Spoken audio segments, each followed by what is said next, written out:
Muy buenas tardes. Quiero empezar saludando al doctor Alejandro Aguilera, secretario académico de la Universidad Autónoma de Zacatecas, México. Lo saluda Armando Arteaga, presidente del Gremio de Escritores del Perú. Mi ponencia para este segundo ciclo internacional de conferencias virtuales sobre literatura iberoamericana trata sobre escritores peruanos en México.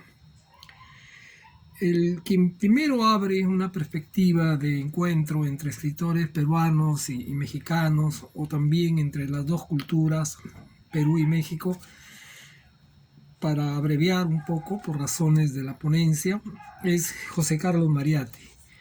Mariátegui es el quien en su libro Temas de Nuestra América toca el tema de la Revolución Mexicana. Escribe artículos como México y la Revolución, la Guerra Civil en México, Obregón y la Revolución Mexicana, la lucha eleccionaria en México, la lucha política mexicana. Estudia también o analiza los temas de Vasconcelos, hace estudios comparativos entre el pasado peruano y el pasado mexicano.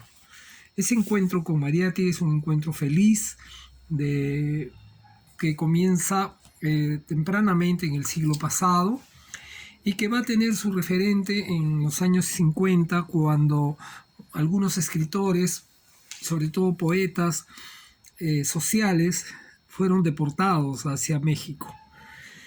México fue un recinto que dio albergue a muchos escritores que iban a buscar refugio porque eran perseguidos en su país por cuestiones políticas. Ese es el tema de estos escritores peruanos, entre ellos Manuel Escorza, Juan Gonzalo Rose y Gustavo Valcárcel, que son tres poetas sociales de los que me voy a referir.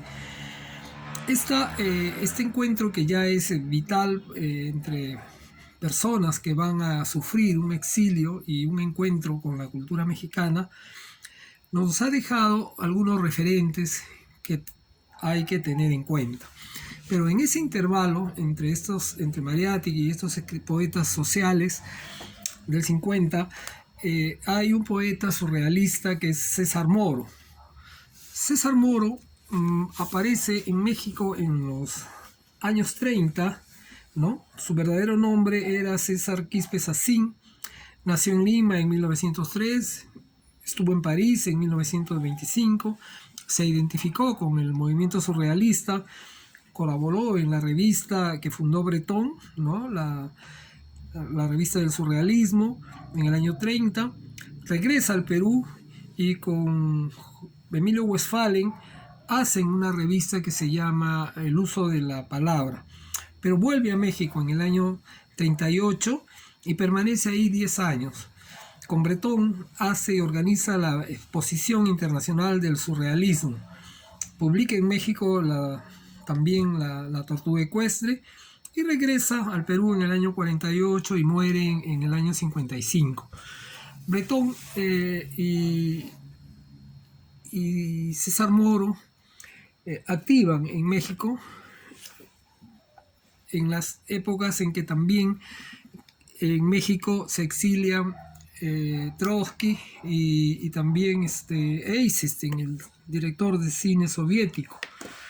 En este gran periodo, gran suceso, como nosotros entendemos, Bretón escribe en las letras de México, pero sobre todo en esta revista que se llama El Hijo Pródigo. En El Hijo Pródigo es donde va a publicar, a traducir poemas del movimiento, de los poetas más representativos del movimiento surrealista, ¿no?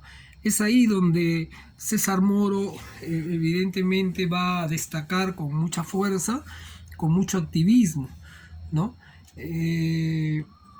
Pasa uno de sus mejores momentos, el poeta lo vamos a encontrar alternando con Javier Villarrutia, con Agustín Lazo, en fin, con los poetas, con los contemporáneos, los poetas contemporáneos de México, ¿no? Que algunos de ellos pues también se adhieren al surrealismo, ¿no? En esta revista, El Hijo Pródigo, si ustedes la siguen, en sus diversos números, está todo el itinerario de Bretón en México, en la Ciudad de México sobre todo. Acá tengo algunos números que incluso son del año 46, donde publica, por ejemplo, ya Moro, su famoso poema André Breton, ¿no? Como ustedes saben, Moro escribía en francés, ¿no? Escribía sus poemas en francés, y en este número, por ejemplo, que es el número 38 del volumen 12, en mayo de 1946, traduce poemas de Benjamín Peret, ¿no? Los traduce del francés. O sea, el activismo de Moro trasciende muchas etapas del surrealismo latinoamericano, ¿no? En esta revista vamos a encontrar trabajos de poetas como Carlos Pellicer, escritores como George Froster, algunos como Rodolfo Ucigli, ¿no? Y sobre todo, uno de los escritores más reconocidos en nuestro caso es el caso de Pellicer, ¿no? La revista reúne a los mejores representantes de este grupo de poetas que se llamaron contemporáneos o que también militaron con Breton en el surrealismo. La revista evidentemente es de un atractivo muy interesante y nos muestra este encuentro entre este poeta peruano y los poetas mexicanos de aquel entonces, ¿no? Este paso no es solamente un encuentro casual, sino que es un encuentro que celebra un momento importante entre la literatura peruana y la literatura mexicana. El exilio de Moro no era forzado. No era el caso más tarde, como que se va a dar el caso de Manuel Escorza y poetas como Gustavo Valcárcel, y también poetas como Juan